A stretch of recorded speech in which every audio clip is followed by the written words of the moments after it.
మొన్న రాత్రి అక్కినేని నాగార్జున కుటుంబంపై చేసిన వ్యాఖ్యలను వెనక్కి తీసుకుంటూ పశ్చాత్తాపం ప్రకటిస్తూ ఎక్స్ వేదికగా సారీ చెప్పిన మంత్రి కొండా సురేఖ అదే విషయాన్ని మీడియా ముందు చెప్పారు. సురేఖ తన వ్యాఖ్యలు ఉపసంహరించుకున్న నేపథ్యంలో ఆమెపై వేసిన కేసును నాగార్జున ఈరోజు విత్డ్రా చేసుకున్న విషయం తెలిసిందే.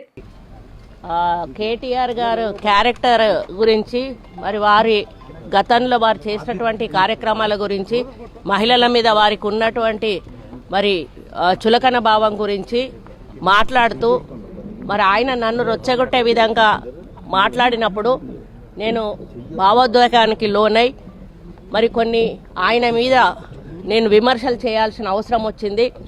ఆ సందర్భంలో నాకు ఇంకెవరి మీద కూడా వ్యక్తిగత ద్వేషం కానీ మరి వ్యక్తిగత కోపం కానీ లేదు.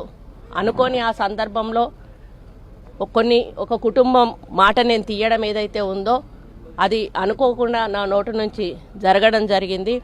ఆ తర్వాత వారి ట్వీట్ చూసిన తర్వాత నేను కూడా చాలా బాధపడ్డాను. ఎందుకంటే ఏ విషయంలో నేనైతే బాధపడతా ఉన్నానో ఆ విషయంలో నేను ఇంకొకరిని నొప్పించాను అని తెలిసి రాత్రి వెంటనే మరి దాన్ని వెనక్కి తీసుకుంటూ నేను ట్వీట్ చేయడం జరిగింది. కాబట్టి నాకు జరిగిన అవమానం, నేను పడ్డ బాధ ఇంకొకరు పడకూడదు అనేటువంటి ఒక ఆలోచనతోటి నేను బేషరతుగా దాన్ని వెనక్కి తీసుకోవడం జరిగింది. మరిన్ని అప్డేట్స్ కోసం మా ఛానల్ని సబ్స్క్రైబ్ చేయండి.